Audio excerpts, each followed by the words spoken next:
alihi wa sahbihi ajmain.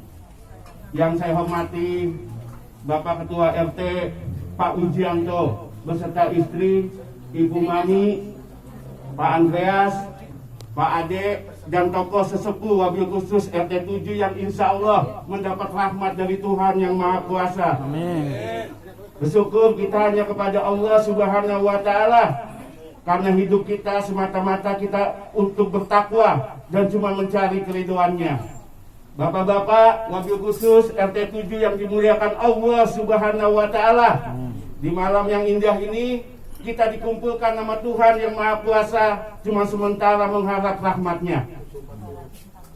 Bicara kepemimpinan, saya yang kurang ini. Kalau istilahnya orang Jawa, kulo niki boten saged nopo-nopo Bapak Ibu. Jadi kulo ini perlu belajar. Ibaratnya kulo ini empang yang enggak ada ikannya. Jadi perlu masukan, saran, kritik, dan apa saja yang penting terbaik buat kulo. Mohon maaf Pak RT mengawili sedikit tausiah malam yang indah ini, yang mudah-mudahan Tuhan memberkati. Amin. Amin.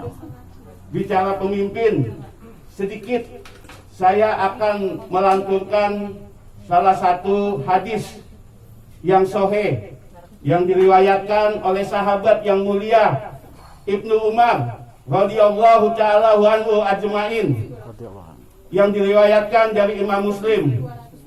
Apa kata Rasulullah Sallallahu Alaihi Wasallam mengenai pemimpin? Tolong kita camkan di dalam lubuk hati kita yang sangat dalam.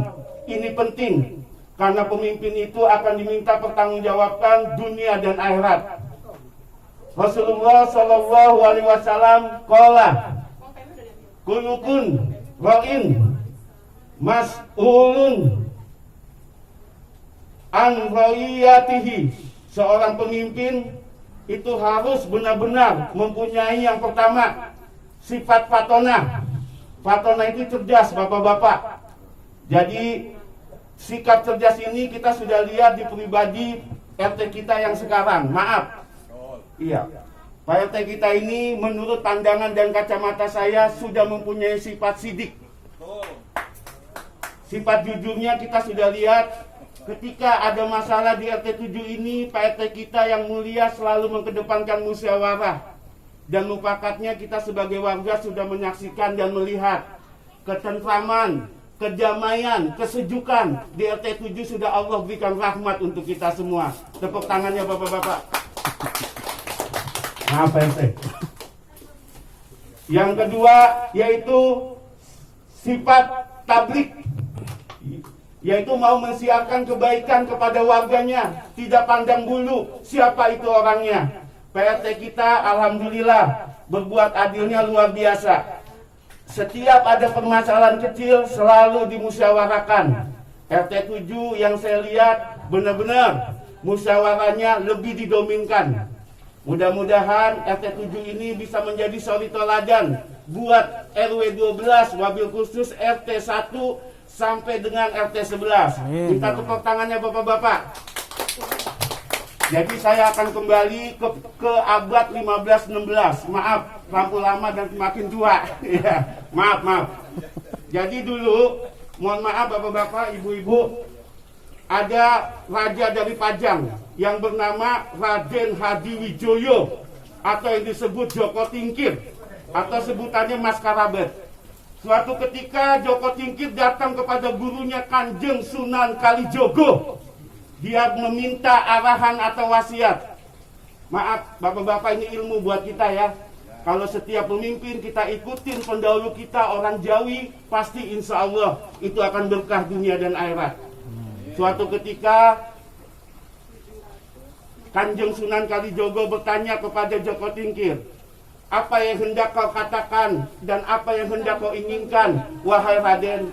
Kanjeng Sunan, aku ingin bertanya, seperti apa pemimpin yang benar-benar aku mendapat cinta rakyat, aku dapat cinta dari Allah Subhanahu wa Ta'ala, dan aku dapat cinta dari keluargaku.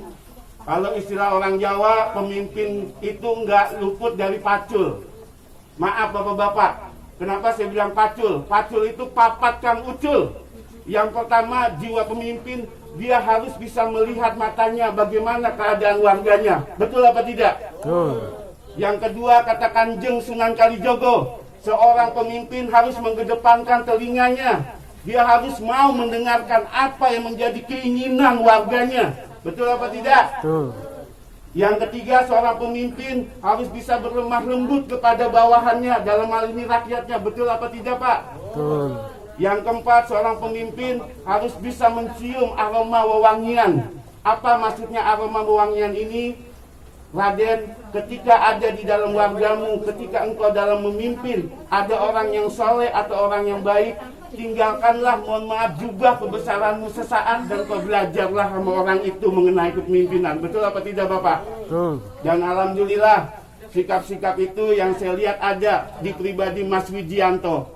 Mudah-mudahan dengan izinnya Allah, kebesaran milik Tuhan yang Maha Kuasa, mudah-mudahan hati warga RT 7 Wabil Khusus mentanamkan pilihannya kepada Mas Wiji.